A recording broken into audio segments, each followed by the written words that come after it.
On this week's episode of the BS Show, we dive into Assassin's Creed Shadows and more. Before we jump in, don't forget to stay connected with us on all socials at the BS Show GG. Love what you're hearing and show your support by liking this episode, dropping a comment with your thoughts, and subscribing to keep up with all our future content. I'm Blake, and with me as always is Steve. All right, everyone. Welcome, everybody, to the BS Show. What a week it's been. I know for me and most of us here in the Midwest, we got hit by what I like to call a pretty big snowstorm, even though Steve said it was tiny. It was over the past weekend, not this weekend, but last weekend. We actually did just have a little bit of snow yesterday, too. But anyways, I was able to take Callie sledding for the first time since we've been here in Indiana for like the past 6 years. We haven't had a chance to go sledding at all because we only ever get like one or two big snows a year, like if that. But aside from playing in the snow, I was able to spend some time playing League. I finally got you, Steve, to come play a few games. I mean, those were really enjoyable, right? Nah, yeah, not really. You enjoyed it. You enjoyed it. Other than that, we played some Smite 2. And I should have. You made fun of me on this because I really should have paid more attention when I fucking bought it. Because I paid the $30 for the early access, and then you made mention to me like it gets released in like 3 days.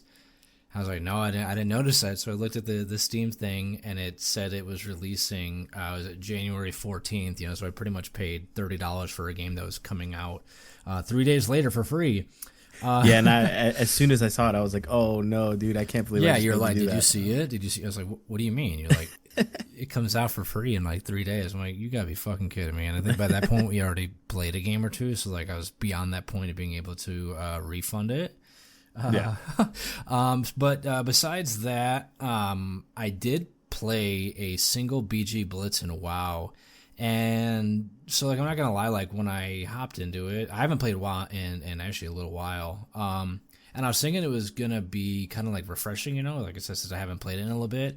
And I was actually, like, disappointed. I think a lot of it, like, when I talk about, like, PvP and WoW and, arenas, BGs, like, I feel like I've been having rose-colored glasses on because it wasn't really enjoyable. I didn't realize that PvP is, and like recently has been like just like a pretty much just spamming all your abilities with really like no thought behind it.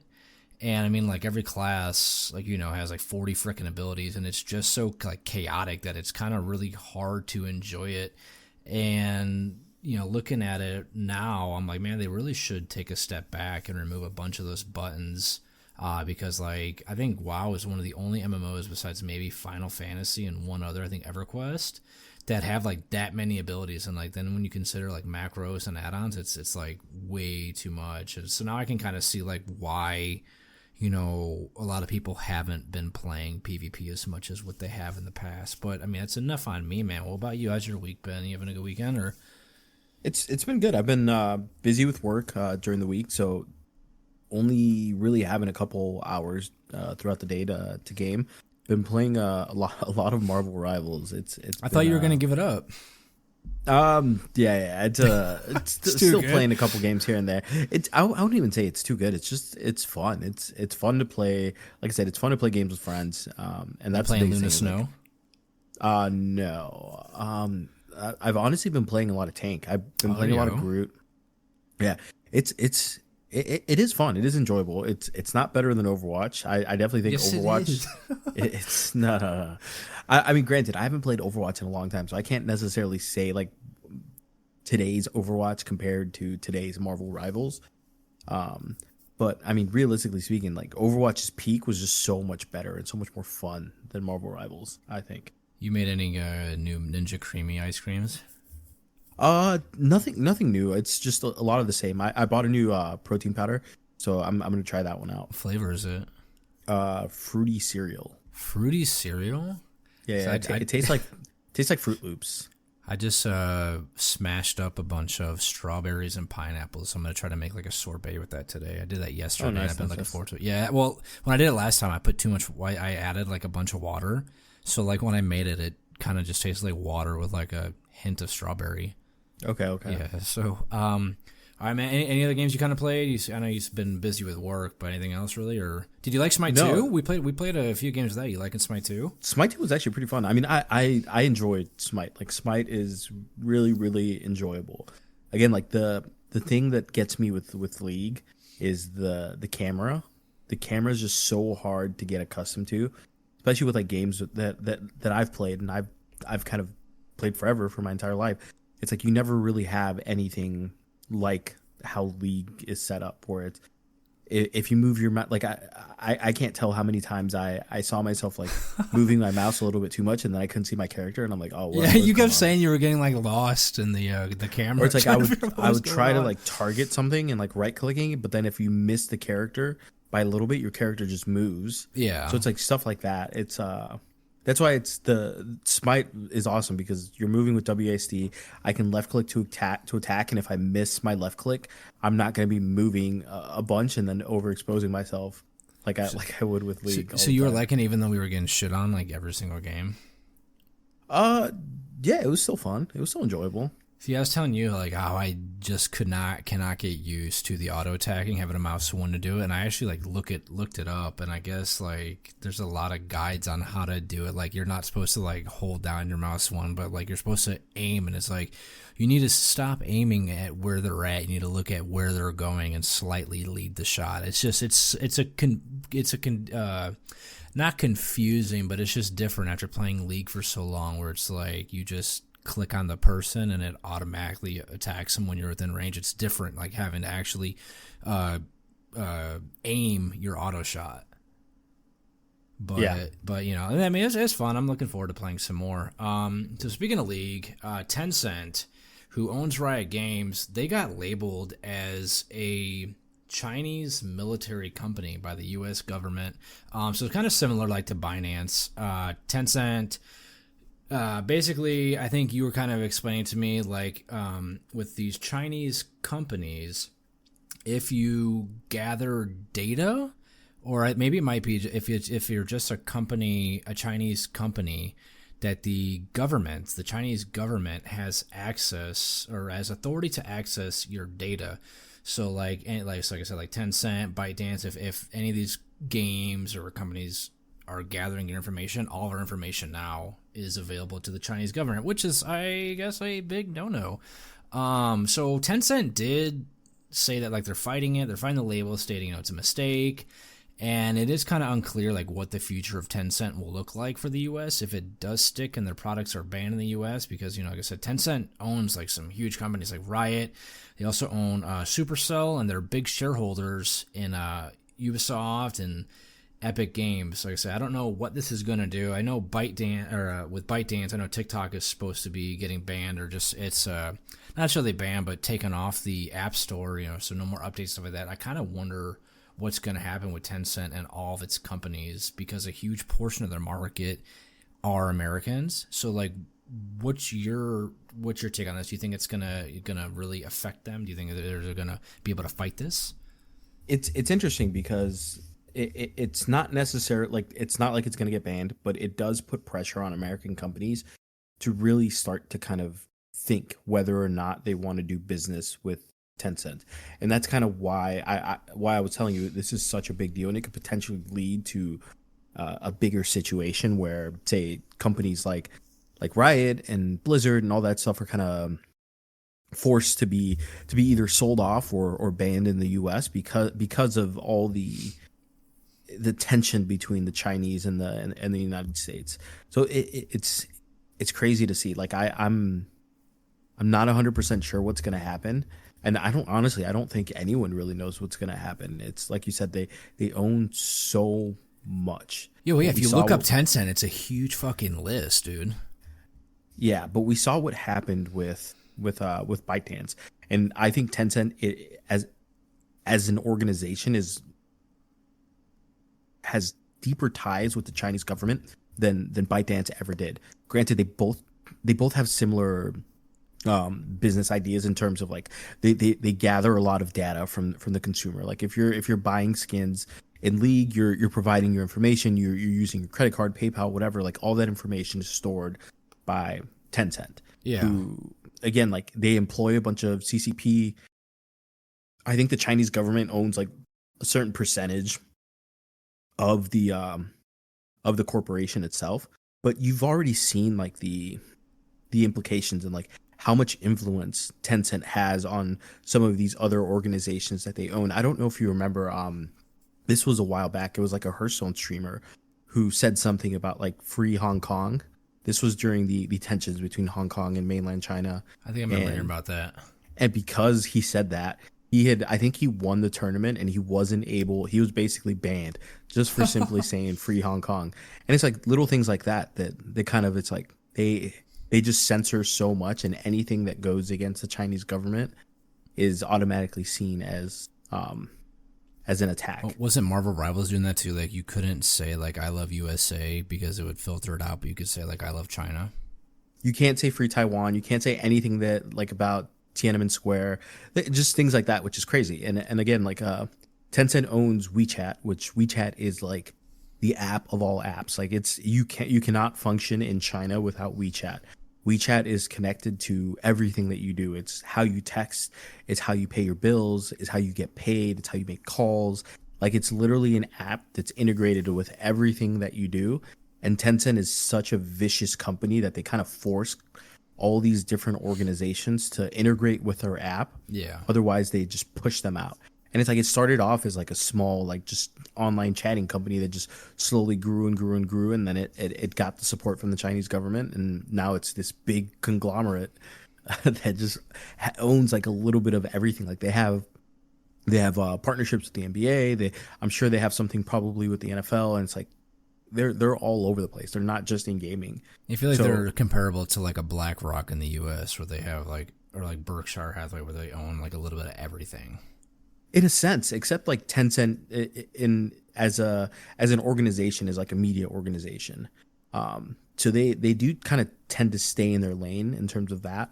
Like they don't really go outside of that. Not like BlackRock, you'll own everything, and the whole point of BlackRock is to just asset. They're just piling up assets. But Tencent, again, like who knows if this is like a ploy from the Chinese government to just try to get into as many different avenues like this, just so they can collect as much information as possible and use that as their as like a tool for themselves. Like the tension between the two countries is definitely increasing, and it's going to continue to increase. See, like I wonder, like if the U.S. demographic for a lot of these companies is like too big for them not to do anything. Like, do they have to share our data and acquire? Like, can't they like choose to not share? Or I wonder if they have to keep it on file for certain legal reasons, and because of that, like the Chinese government has access to it. Well, any company that does business within Chinese grounds, the Chinese government has basically the right to pull whatever they want.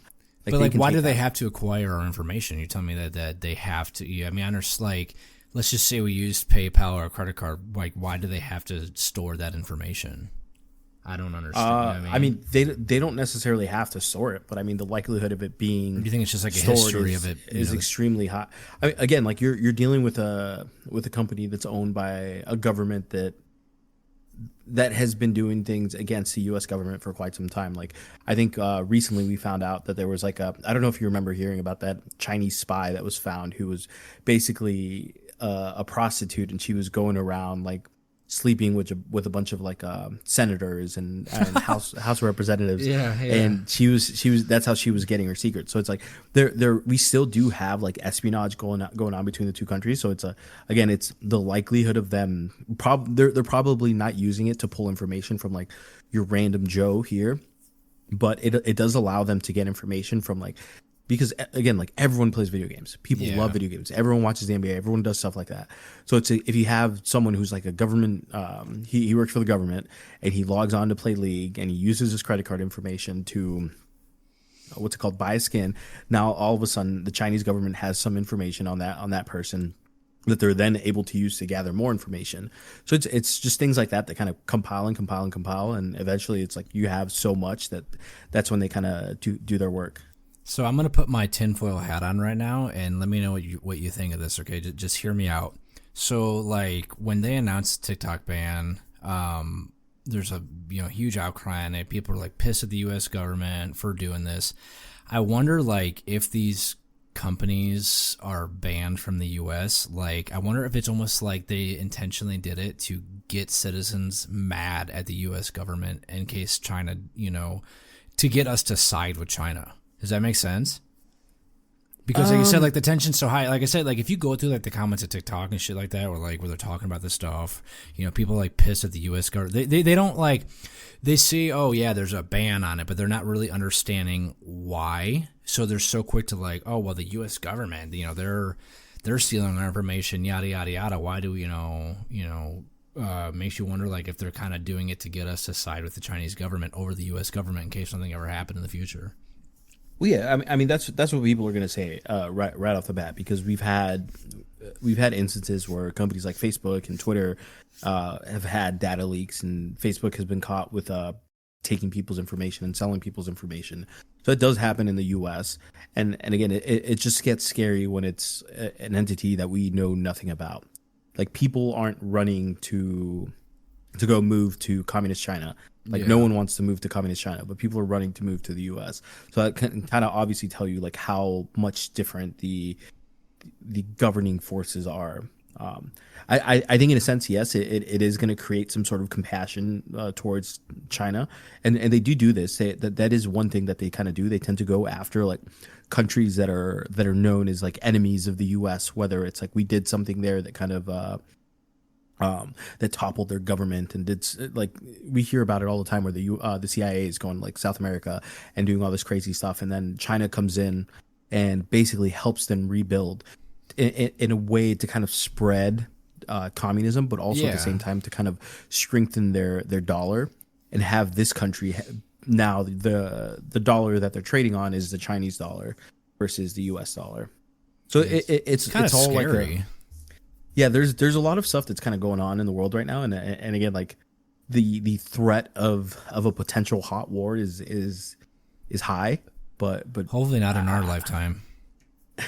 I mean, it does seem like it's getting there. I have a lot of friends who are still active, and that's the one thing that they kind of tell me is that there tensions between U.S. and China are definitely getting. We got tensions with so many damn countries right now, dude. Well, China's the biggest threat. And who were they friends with? Fucking Russia. It's the biggest issue with China is the future of warfare is going to be drones. And we were seeing it now with Ukraine, Russia. And some I know this scary like shit, dude. This isn't like a war podcast, and we just somehow just got into the whole war landscape. But the future of war is what happens when you got two veterans talking about this stuff. Yeah. But yeah, it's in drones, and it's drones are very cheap to make, and they do a lot of damage. And it doesn't make sense. Like right now, if the U.S. and China go into battle, we're wasting millions and millions of dollars to bring down one drone, which is crazy. That probably costs like a couple $100, maybe $1,000 to make. And the one thing that drones need are batteries, and the country that has the best supply chain and makes the best batteries is China. Yeah. So that's what's going to happen. That's why we're kind of seeing these blanket tariffs kind of get in place in an effort to try and avoid being reliant on China for things like batteries, and obviously Taiwan with chips, and we're seeing it with the CHIPS Act in Arizona and all this stuff. Like we want to be less and less reliant on these countries, especially when things start to heat up, because what's going to end up happening if we go to war with China and we're reliant on drones and batteries that we're getting from China's going to put sanctions on it. We're not going to be able to do anything, and we're just going to be completely fucked. And we're going to be basically bleeding money, shooting missiles, like millions and millions of dollars worth of missiles, billions of dollars worth of missiles. Okay, but China would be dumb to do anything to us, knowing how much the U.S. is in debt to them. Because they know they would never get that money back. Unless it's just to the point where they're like, all right, we're done, No one necessarily really cares about the money. Like people just continue to print money. It's more so just overall dominance around the world. Like that's why the whole thing with BRICS is going on. It's people are trying to basically force the world to stop trading in the U.S. dollar and make the U.S. dollar a lot weaker than what it really is. Yeah, all right, I think we should probably take off our tinfoil hats right now. We should probably get on to the next segment because we can talk about military and war like the whole time. So we've talked a lot about AI, how it could be beneficial, and also how it can cause issues. Well, PUBG collabed with NVIDIA, where they're bringing you a completely AI generated teammate who can play alongside you in games. And this AI teammate can do things such as finding items, spotting enemies, providing cover fire, and even finding vehicles and bringing them to you. For me, I don't like it. It kind of reminds me, how we talked about like Fortnite, how they have a certain amount of bots in a game, and I feel like it makes the game sort of like lose its competitive integrity, as like you're kind of unsure of like who's the AI, who's a real person. I feel like if people wanted to play against or with AI, it shouldn't be forced, but it should be similar to League and like how it has an option to play with, play alongside bots and play against bots. Do you think integrating AI into games ruins them? I do, because again, I think we talked about this a bit ago. I can't remember exactly what we were talking about, but it's going to end up becoming basically a room full of bots just playing against bots, and that's the last thing we want. And like, I can only imagine how good they're going to make these AI teammates. Like, imagine these AI teammates just can never miss a shot. And now you saw the video, right? Yeah. And it's like, who knows what all they're going to be doing. Like, this is still a theory. Like, they're still working on this, and they basically just said like, this is something that we're working on now, and in the future we're kind of hoping to have something like this. So this isn't the final version of it. So again, like, who knows how good these bots are going to be. Imagine they're like the best players in the world. They just never miss a shot and know everything that they're doing. They hear sounds and they're able to relay that information to the player. So now all of a sudden you have a bot who's telling you where people are coming from. And it sounds like they're like voice activated too, almost like it. So it's going to be like similar to these other games where like you have in-game voice chat and it picks up on what you're saying. Because like in the clip, it was like, oh, are there any level 3 backpacks nearby? And the thing like goes and finds it for you. So it's like, it's almost, I don't want to call it like wall hack, but it's like the fact that this thing can go and find these items for you just like takes away the whole battle royale aspect. The whole having to find this shit on your own and survive. Yeah, and it's still a work in progress, so we don't 100% know I think they should fucking how it's going to end up. Well, I think the reason they're kind of working on something like this is because the battle royale landscape is so competitive, and you don't always have people to play with. So they want to make play it more welcoming. solos. But at the same time, it's like I don't know how PUBG is. I don't know if like the more competitive landscape for PUBG is duos or trios or whatever it is. I don't necessarily play battle royales, but I know in Fortnite for the longest time, like solos was really not where people were pushing anything in terms of like ranking and all that stuff. People were more so playing squads and duos and stuff like that. That was like the more competitive landscape. So I'm guessing it's something similar with PUBG. So they want to make it more open for people to be able to come in and play. So it's like, you don't have your friend's not on. Okay, just play with an AI buddy. Yeah, I mean, I can understand that. Well, correct me if I'm wrong again. I know you don't play a whole lot, but I'm pretty sure PUBG is like huge in China, especially because they got like PUBG mobile and stuff too. China and like Russia. I'm honestly not 100% sure. I'm almost positive. It's like, looking at it right now, it's got 200,000 players in game, which actually is kind of fucking big. I know they blew up. They were kind of one of the first in the whole battle royale landscapes, but yeah, I haven't played it recently. I played it kind of back in the day, but kind of gave it up after a few months because it was like DayZ, and I did not like it. But I mean, like I said, I think a big part of the reason why they're integrating that, or trying to integrate it, is because maybe it's like you said. I mean, I'm in that same boat where I would rather play with somebody than play by myself, and it kind of gives you that feeling of playing with somebody. But if you're somebody who can't find a teammate, aren't as social, it gives you that teammate aspect of the game. Yeah, right. The difficulty portion of it is you're going to end up in a lobby that's filled with people that are playing with bots, and you're just going to have bots playing against bots, which eventually is going to get kind of stale for sure. Yeah, well, like we said that in like Fortnite too. Like, it kind of takes the enjoyment out of playing it because you're not playing against all real people.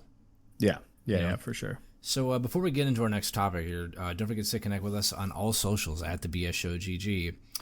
So, speaking of NVIDIA, Dune Awakening was announced to be released here in early 2025, and they just put out a video showcasing the NVIDIA DLSS 4 tech that greatly improves frame rate, performance, and picture quality. So I was watching the video, and it was showing like an increase of like 200 plus FPS in the game, which is huge in terms of performance, but I don't know if it'll necessarily make the game better.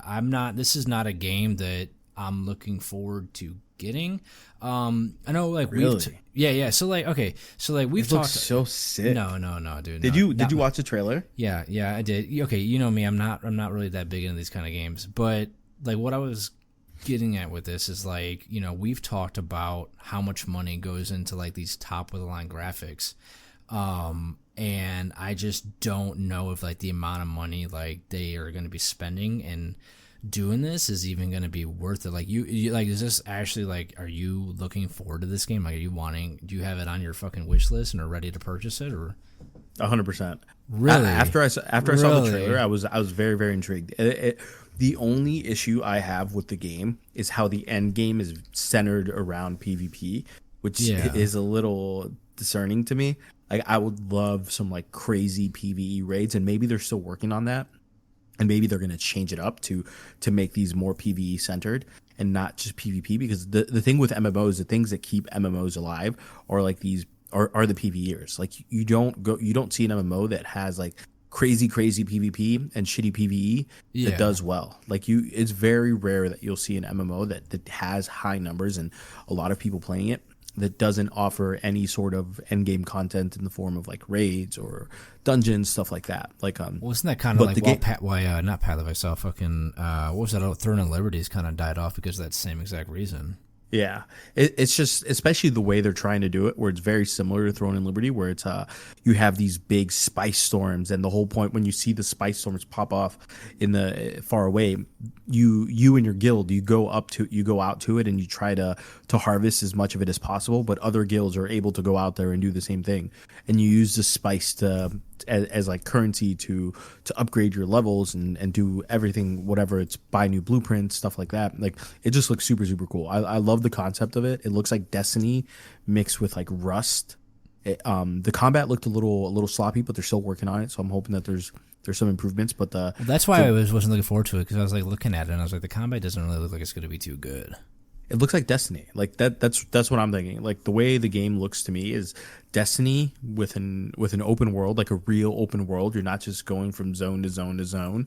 It's all open. Like, you go out there. The fact that like you have to watch the way you're walking if you're walking in the desert, because you'll attract the sandworms, is so sick to me. I don't know. Did you watch the movies? No, I never watched the movies, but the only thing that, or my biggest thing is we've talked about like the state of MMOs and stuff like that. Like, do you really think it's smart to try to bring a new MMO out in 2025? Like, I feel like MMOs are, as much as I hate to say it, like, are kind of like on their way out. It depends on the MMO, I would say. I think people love the idea of I think the old MMOs that we're kind of accustomed, where it's like sword, shield, whatever, I think that's dead. I don't think we can see a new MMO that has combat like that ever do well again. I think it's over for that type of MMO. The fantasy MMO, I think people would like the idea of like a looter shooter type of MMO where you have weapons, you have different ways to do combat and open world. Like, I think people love that idea. I'd like Destiny. I think if it was released today and it was done well, I think would do extremely well. It's, people enjoy games that you're kind of grinding for cosmetics and better weapons and stuff like that. Like, it's super fun. It's like a lot of people enjoy doing that. Like, we saw games like Once Human that as soon as it came out kind of popped off. And it's a very similar concept where it's but look how it's doing now. And a lot of it has to do with the landscape of gaming in today's world. It's like, if you're not providing enough content, to get people to want to come back, it's going to be harder and harder for anyone to really stick to a game and play it for that long. Well, hopefully they don't do the same mistake though as Once Human, because Once Human, if you remember, a lot of their stuff was time gated. So it's like you could finish everything you're able to do. You got to wait for them to start releasing more stuff. But it wasn't like a whole lot of stuff was released. So like, you think that they just kind of got to release everything and just give you reasons to like keep coming in and logging on every day? I think so, and I think that's why I'm really hoping that they do some sort of raid, that they allow you to build up to and not have it just be PvP centered, because I can only imagine, like I'm thinking of like Throne of Liberty, where you would have these big world bosses that you would have to go in, or like the night dungeons where you go in and then you have the biggest guild on the server that comes in and just wipes everyone out. And that's probably what's going to happen in this. Like you have this big spike storm, the biggest guild on the server is going to go out, kill everyone else, and just take it for themselves. And that's why I'm hoping that they do some changes or have something else for the solo players or smaller guilds to be able to compete for. But well, Throne of Liberty fucked up because you were able to have alliances with other guilds. So you would have, like you said, like the biggest guilds, you know, let's say the top 3 biggest guilds on a server would just completely obliterate the whole PvP area, making all these small-time guilds not even have a fucking chance. Yeah, that's why any game that is centered around PvP, like solely PvP, I don't think is ever going to do well, unless it's just like you queue in and you just fight whatever, that's fine. But if it's an open world MMO, it's never going to work, because you're always going to have the bigger guilds that just completely dominate everything else, and people that are in smaller guilds or people that just want to play with a group of friends are going to completely hate the game, because it's not going to be enjoyable. They're not going to be able to do anything end game. So again, like that's where we have to kind of see something from them. Like I need to see, like I'm still gonna buy it, I'm still gonna play it because it looks fun, but in order to keep me hooked and keep me attached, like they need to add something. So to kind of like hit back on like the tech itself, do you think that, so I said we've talked about like games need to focus more on the actual gameplay instead of like the graphics or that, but do you think like something like an MMO, like you need to kind of invest in the graphics like this and make it that much better, or do you think like they should they should be focused more on like the gameplay and like how to again keep people coming back? No, I mean, again, like this is just tech itself. Like I think they're just using this game as a way to really show off the tech. They're not necessarily saying that you need to have this specific tech to play the game. Yeah, but like a 200 plus FPS is like fucking huge. Oh, dude, that's bro. incredible. Yeah, that's insane. Like I have a 4090 Ti and I love it. I love the fact that I can run everything I want, everything I ever want to play at the highest level specs and have no issues whatsoever. Yeah, until the 5 series comes out. Well, even then, like the 5 series that's coming out, it's at a much more affordable price, and it's better than the 4 series, which is incredible. Like that, the things that people are doing with GPUs is insane. Yeah, but how much more do you really fucking need to do? I mean, you trying to there's like no limit. What is like the airplane simulators? Like you need like the top of the line graphics and shit. Like you're not processing videos and stuff. The more, the better. Like you can never have enough. That's the thing. That's the thing with, and that's the beauty of PC gaming is you don't have to necessarily upgrade. It's just there if you want to. Like the first PC I ever built, I had a 1080 Ti that I had for like 10 years. And again, like it wasn't up until I got my most, actually the PC right before that, which had like a 2 series.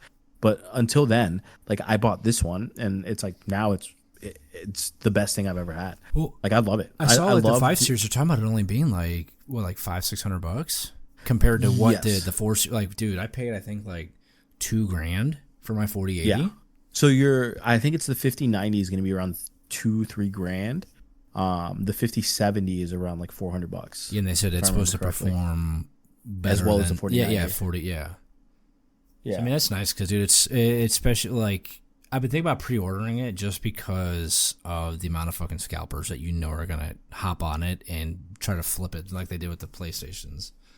100%, but eventually prices are gonna go back down. That's the one thing. It's like during the pandemic, you saw the price of GPUs just skyrocket, and then eventually everything kind of went back down, and people just realized, okay, the market for these overpriced GPUs isn't really there. The people that are going to buy it, and then everyone else is like, whatever. Do you think? Okay, so this is kind of probably like a loaded, like a dumb question, but do you think Nvidia is like the best company for graphics cards? Because like I don't ever see any other graphic cards companies doing this kind of tech and stuff, or they're just not advertising it as much. Like I feel like Nvidia is so huge.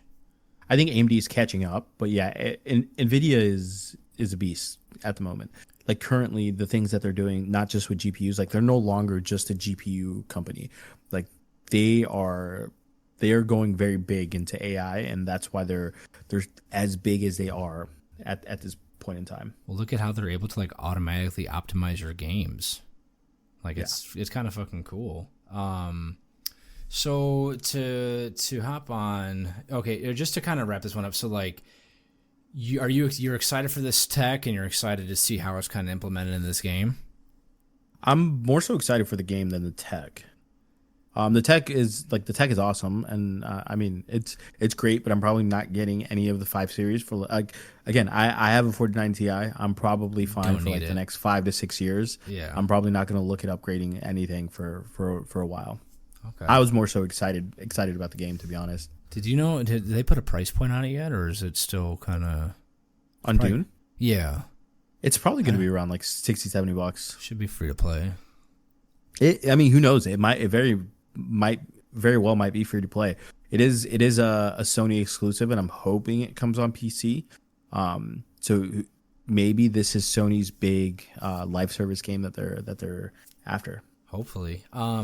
So speaking of like companies, how they need to be focusing more on gameplay. Ubisoft, they're finally taking decisive steps to reshape their company and renew focus on gameplay quality. So, quite a few episodes ago, we talked about how Ubisoft like hasn't been in the best spots financially. Like they've been struggling, their layoffs, and a lot of it was due to like how their games just haven't been very well received by the gaming community, like Star Wars Outlaws, X Defiant, which got shut down. And I think they're finally taking note with this, and they're going back to what you stated numerous times, Steve, is that if your game isn't fun, nobody's going to want to play it. And that the devs need to enjoy the games that they make if they want their community to enjoy them as well. But my thing with it is I just wonder, like, with the amount of duds that they've put out, like, do you think like it's too late for them to shift focus? Or like, I feel like they should have done this earlier. Or do you think they can actually like turn their studio around and kind of bring that Ubisoft name back? I think they're so Assassin's Creed is going to be huge for them. Like that's the big thing. If this game does not do well, I think the Ubisoft name has been tarnished so much that the likelihood of them being able to recover without making a complete change of management, of executives, I think it's going to be extremely, extremely difficult for them to do anything. So again, like they're delaying Assassin's Creed even more. I think it's a couple weeks now. No, we got like 2 months. Oh, really? Yeah. Okay. So they actually pushed it back to March 20th of this year because it was supposed to be released in November of last year, but they pushed it back to March now. March 20th is what they put that tweet out, or that tweet that I guess announcement stating it's supposed to be coming out March 20th of this year. Yeah, so it's like they're pushing it back, but again, like it's good. I would prefer to see a company push back a game rather than say release a game that's completely filled with bugs, especially in Ubisoft's case. They've had so many duds recently that they just can't afford to release an unpolished game, and I think they're realizing that. They need to make sure everything is good. They're probably going to have multiple people test it and ensure that there's no game-ending bugs like they had with Star Wars Outlaws. Well, did you see the Cyberpunk too, the 2077 release? Like how it was full of bugs, glitches, and like the performance issues too.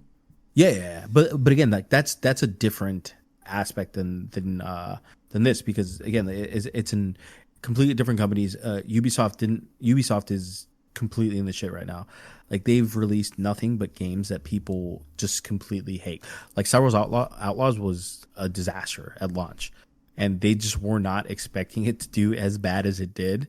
Like there was a bug with Star Wars Outlaws where if you're playing on PlayStation and you got to a certain point and it updated, it would just completely erase your save and you just wouldn't be able to play anymore, and you would have to restart the game. Which, like, imagine you just spent like 10 hours on this game that is a little enjoyable. Like people were saying it's fun, it's not great, and then all of a sudden you got to restart. It's like, what are you doing? Like that's completely pointless at that point.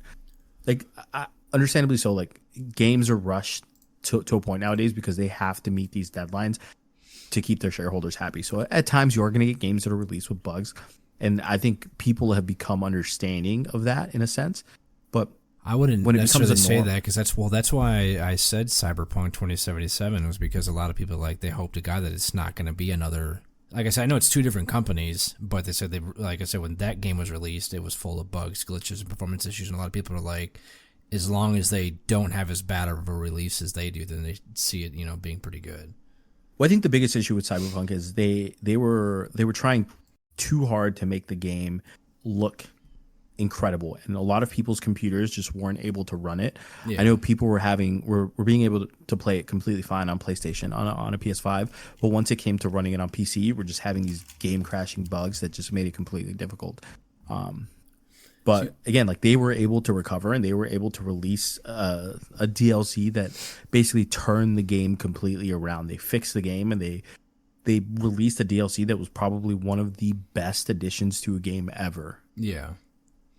And what I was gonna say, I just kind of wanted to give like Ubisoft like a thumbs up or a round of applause because like their main thing with this game with Assassin's Creed and why they're pushing it back is because they're wanting to actually take player feedback into consideration. I mean, obviously you gotta take it with a grain of salt because not everybody knows what's best for the game. But I like how they're like admitting like, hey, we want to focus on a better game now. We want to give you a great game, so we're gonna take your feedback. And even if that means delaying it by a few months, we want to give you a great game. Yeah, and that's great. Like I love that idea. I love when companies notice that, hey, my game is not ready. We need to push this back and we need to release something that's good. Because otherwise, yeah, like you said, you're going to end up with complete slop. And then this is, like we've talked about, this is Ubisoft's last chance. The last couple Ubisoft games that have been released have been very underwhelming. Can you even remember the last good game they put out? No. That's a no. I'm trying to think. Assassin's Creed. I can't remember the one I'm thinking of. Maybe Valhalla, but even then, it's like I didn't play Valhalla, so I'm trying to let me see Ubisoft games. It kind of like a lot of it really started with Skull and Bones being just a complete dumpster fire. Well, Prince of Persia: Lost Crown was really good. I heard a lot of good stuff about Prince of Persia: Lost Crown. When did that come out? It came out last year. I haven't heard. I heard a lot of good things. I heard a lot of good things about that game. But yeah, then before that, it's like, yeah, you had. I think it was one of the Assassin's Creed. Like even like Far Cry 6, like I love Far Cry, and Far Cry 6, like I was kind of talking about how it just was very underwhelming. Yeah, and it just felt like it wasn't like I was just running around going from mission to mission, like not really doing much. Like the AI was just standing there, like I could sneak past them and do whatever I wanted. It's like they would see me and then all of a sudden it's like, okay, I'm gone and I just disappear. For a company that has like some of the best sneak mechanics with like Assassin's Creed, Splinter Cell, to see sneak mechanics like this is crazy because a game like Splinter Cell, which they haven't done anything with in years, like the sneak mechanics in that game are insane. I love them. Like I love Splinter Cell. I love Far Cry. I love Ghost Recon. Like they have so many games that I just enjoy so much, so it sucks to see this. I'd say like besides Skull and Bones, probably like I'd say Assassin's Creed Origins is probably like the last good game they put out, and that was fucking over 7 years ago. But I know I like to kind of talk about this. A lot of the comments on the announcement were pretty actually optimistic about it. And they're okay with the delay going as far and going as far to say like they knew that the delay was needed. I just hope that they do put out a great game because, like you said, if not, dude, I'm pretty sure this is going to be the end of Ubisoft.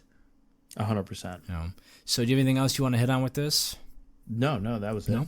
All right, man. So with some upcoming games, we got like two of them that are worth mentioning.